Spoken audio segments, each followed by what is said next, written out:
Hello friends, स्वागत आहे तुमचं राणी या ब्लॉगमध्ये. कसे आहात तुम्ही? आय होप तुम्ही मस्त आणि मजेत असाल. झालं का तुमचं चहा पाणी? संध्याकाळचा टाइम. हॅलो फ्रेंड्स, स्वागत आहे तुमचं राणी या ब्लॉगमध्ये. कसे आहात तुम्ही? आय होप तुम्ही मस्त आणि मजेत असाल. झालं का तुमचं चहा वगैरे? तर माझी तर झालेली आहे ग्रीन टी घेऊन फायनली मी व्हिडिओ बनवायला बसलेली आहे. तर विषय आहे नागपूरवरून. तर त्याबद्दल मी तुम्हाला थोडंसं म्हणजे नक्कीच तुम्ही बघितलं असेल, पण मला पण त्याच्यावरती मत मांडायचं आहे. तर त्यामुळे मी व्हिडिओ बनवत आहे. नागपूरमध्ये 19 वर्षाच्या मुलींनी फाशी घेऊन आत्महत्या केलेली आहे आणि त्यानंतर ती आत्महत्या झालेली माहिती झाल्याच्या नंतर तिचा प्रेयसी आला आणि त्यानं तिच्या म्हणजे अग्नी दिलेली असताना, मृतदेहाला अग्नी दिलेली असताना त्याच्यामध्ये उडी मारली आणि स्वतःला संपवण्याचा प्रयत्न केला, मला जगायचं नाही म्हणून. तर त्या अंकिताने सुसाईड नोट लिहून ठेवलेली होती. तिचं नाव अंकिता होतं आणि तिनं सुसाईड नोटमध्ये असं लिहिलेलं होतं की म्हणजे त्या मुलाला कुणीही मारझोड करू नये, त्या मुलाला कुणीही हात लावू नये, त्याची काही चूक नाही असं तिने लिहून ठेवलेलं होतं. परंतु तरी पण तो मुलगा माहिती झाल्यानंतर तिथे गेला होता. अंत्यविधी जिथे चालू होती तिथे, आणि तिथे जाऊन त्यानं स्वतःला संपवण्यासाठी अग्नीमध्ये उडी मारली. तर बऱ्याच लोकांनी तिथं जे होते त्या लोकांनी त्याला खेचून बाहेर काढला आणि परत मारझोड केली, बेदम मारझोड केली. एकतर तो भाजलेला, परत बेदम मारहाण. त्याच्यामध्ये तो आता हॉस्पिटलमध्ये त्याचे उपचार सुरू आहेत त्याच्यावरती. माहित नाही जगतोय का राहतोय.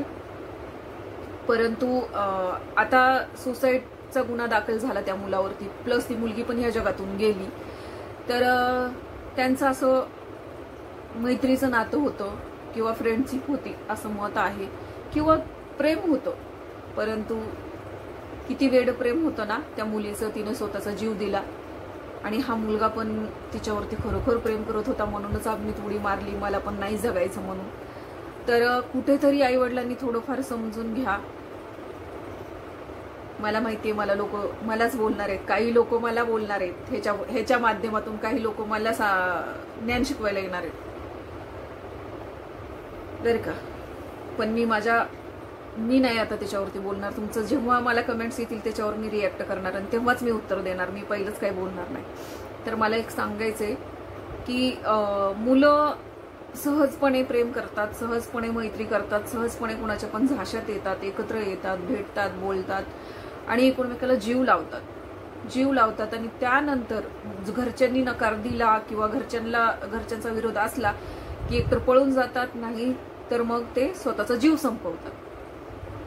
तर हे प्रकार करतात मुलं. तर कितपत योग्य आहे की थोडंफार घरच्यांनी पण समजून घेतलं पाहिजे, थोडंफार मुलांनी पण समजून घेतलं पाहिजे. मला तर असं वाटतं, जर आपल्या घरचे लोक, आपल्याला माहिती आहे आपण ज्यांच्या पोटी जन्म घेतलाय, घरात लोक, आपण लहानाचं मोठं झालोय, आपल्याला माहिती आहे आपल्या घरातल्या लोकांना ही गोष्ट आवडत नाही, ही गोष्ट आवडणार नाही, आपल्या घरातल्या लोकांच्या आवडीनिवडी आपल्याला माहिती असतात, तरी पण मुलं मुली असं वेड्यासारखे प्रकार का करतात मला हे समजत नाही. बरोबर की नाही?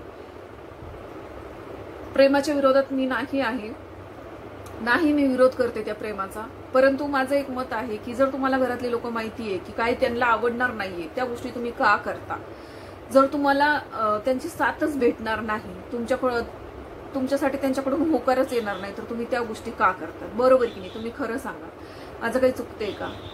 मला हे म्हणायचंय की जर घरचे लोक नकार देणार आहेत, तुम्हाला माहिती असतं, तरी पण तुम्ही त्या प्रेमात का पडता की जे तुमचं प्रेम सक्सेस होणार नाही? आणि प्रेम मिळवण्यासाठी जीव देणं गरजेचं नसतं, मला तरी असं वैयक्तिक वाटतं. बाकी प्रत्येकाची ज्याची त्याची एक वेगळी पद्धत असते प्रेम करण्याची किंवा प्रेम सिद्ध करून दाखवण्याची, की मी त्याच्याशिवाय जगूच शकत नाही किंवा मी तिच्याशिवाय जगूच शकत नाही. बरोबर आहे, जे खरं प्रेम करतात ते काही ना काही असे चुकीचे निर्णय घेतात. पण एक लक्षात घ्या, तुम्ही करणारे करून जातात, मागच्यांचं काय हाल होत असतील, मागच्यांची किती बदनामी होत असेल, या गोष्टीचा पण विचार करा. आणि थोडा आई वडिलांनी पण, जरी आपल्याला ती गोष्ट आवडत नसेल आणि काही आपल्याला आपल्या लेकरांचा जीव वाचवायचा असेल, तर काही गोष्टी आपण सोडून देऊन सहन कराव्या लागतात किंवा आपल्या इच्छेविरुद्ध काही गोष्टी आपल्याला कराव्या लागतात. तर थोडेफार ऍडजस्ट करा, समजून घ्या मुलांना. आणि मुलांनी पण आई वडिलांना थोडंफार ऍडजस्ट करून समजून घेणं गरजेचं आहे. याच्यामध्ये कन्फ्यूज होते, आपण कुणाच्या बाजूने बोलावं कुणाच्या बाजूने नाही बोलावं, कारण दोन्ही बाजू सेम असतात. कारण मी पण एक आई आहे आणि मी पण एक मुलगी आहे.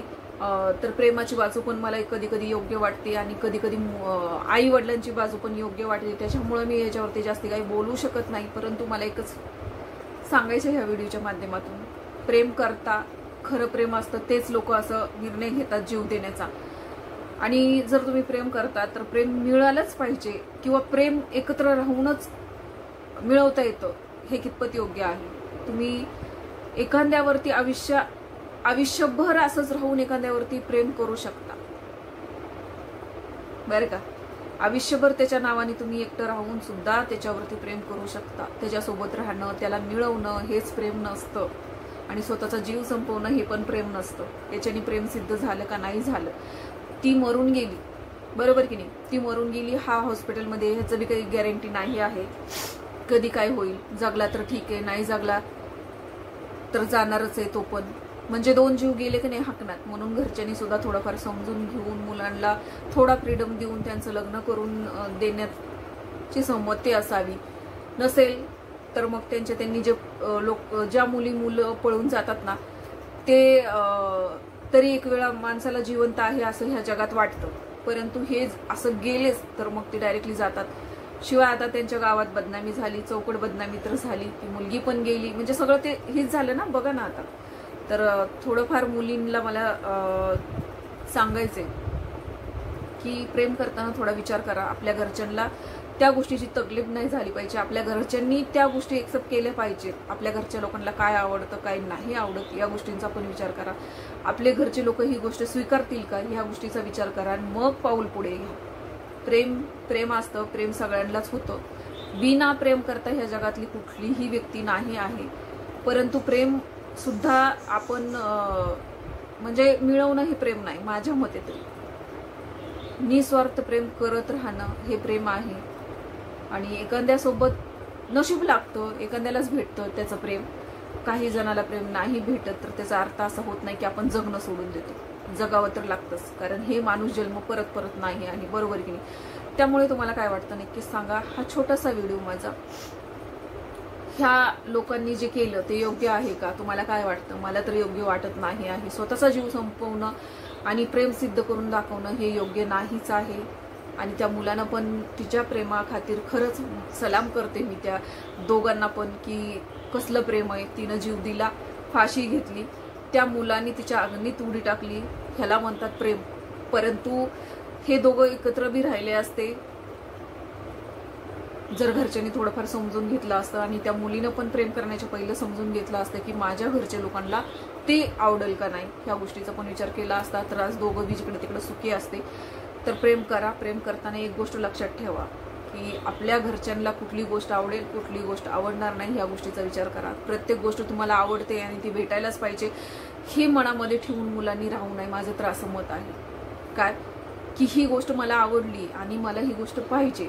मिळवणं हे प्रेम नसतं. प्रेम माणसाला आयुष्यभर एकत्र राहावं हे पण प्रेम नसतं. जर एखादी गोष्ट आपल्या नशिबात नसतेच तर ती सोडून पण द्यावी लागते. हां, तुमचं खरं प्रेम आहे तर तुम्ही आयुष्यभर तसंच राहा त्याच्यासाठी, बरोबर की नाही. नाहीतर माहिती आहे कितीतरी असे प्रेमाचे हे उदाहरण देणारे, कितीतरी असे माझं खरं प्रेम आहे नसा काटणारे, हे करणारे सुद्धा त्या मुलीचं लग्न झाल्याच्या नंतर विसरून जातात आणि दुसरं लग्न म्हणजे दुसऱ्या मुलीसोबत लग्न करून संसार सुखाने करतात. कुणाचं कुणावाचून राहत नाही. त्यामुळे आपले जीव वर आलेले नाही. जीव देण्याच्या पहिले विचार करावा आणि घरच्यांनी पण थोडंफार समजून घ्यावं. बाकी काही गोष्टीला विराम देणं खूप गरजेचं असतं आणि खर देणं गरजेचं असतं. मला तर असं वाटतं. प्रेम करा पण थोडा विचार करून प्रेम करा. आणि तुम्ही आता म्हणणारच आहे प्रेम काही विचार करून करण्याची गोष्ट आहे का. हो, सध्याच्या काळाला गरज आहे. प्रेम विचार करूनच करावं लागेल. तुम्हाला घरच्यांचा विचार करावा लागेल, समाजाचा विचार करावा लागेल, नातेवाईकांचा विचार करावा लागेल, आई वडिलांचा विचार करावा लागेल, तर तुमचं ते प्रेम सक्सेस होईल. एक तर पहिला मुद्दा, आपल्या समाजाच्या बाहेर प्रेम करतात ना, याच्यामुळं घरच्यांचे जास्त नकार असतो. मग तुम्ही अशा गोष्टी करूच नका की आई वडील तुम्हाला नकार द्यायला रिझन देतील, बरोबर की नाही. थोडाफार विचार करा या गोष्टीवरती. तुम्हाला बाहेर शिकवायला पाठवतात, तुम्हाला एवढा फ्रीडम देतात, त्याचा अर्थ असा नाहीये की तुम्हाला मोखट सोडलेलं आहे. तुम्ही ते सोडून मुलं फिरवणं, मुलांसोबत फिरणं, प्रेम प्रकरण करणं, परत त्या घरी माहिती झाली की जीव देणं, हे कितपत योग्य आहे तुम्ही सांगा, बरोबर की नाही. तर चला, हे माझं छोटंसं मत होतं आणि मला कुठेतरी ते चुकीचं वाटलं. परंतु हा एक गोष्ट गर्वाने सांगेल मी, खरोखर आता डबल परत म्हणते की सलाम आहे यार त्यांच्या प्रेमाला, खरोखर सलाम आहे. कारण ना की तिनं तर फाशी घेतलीच घेतली, पण हा तिच्या स्तरणामध्ये उडी मारली हे ना, म्हणजे किती खरं प्रेम होतं दोघांचं पण. आणि त्यांचं प्रेम असं अर्धवट नाही राहायला पाहिजे होतं. खरोखर देव त्यांच्या आत्म्याला शांतता देऊ, तिच्या आत्म्याला शांतता देऊन त्याला लवकरात लवकर बरं करू. बाकी शेवट तर जे व्हायचं ते होऊनच गेलेलं आहे, समजून घ्या जरा थोडंफार. तर चला, हे मत माझं होतं, तुम्हाला कसं वाटलं नक्कीच सांगा. तर चला भेटूया पुढच्या ब्लॉगमध्ये. तोपर्यंत मस्त खा, स्वस्त राहा आणि आपापली काळजी घ्या. आणि आपल्या मुलांची पण काळजी घ्या, त्यांना समजून सांगा, समजून घ्या. तर चला, चॅनलला नवीन असेल तर सबस्क्राईब करून घ्या, लाईक करा, कमेंट्स करा, शेअर करा. भेटूया पुढच्या ब्लॉगमध्ये. हा छोटासाच व्हिडिओ फक्त तुमच्यासाठी. तर बाय बाय.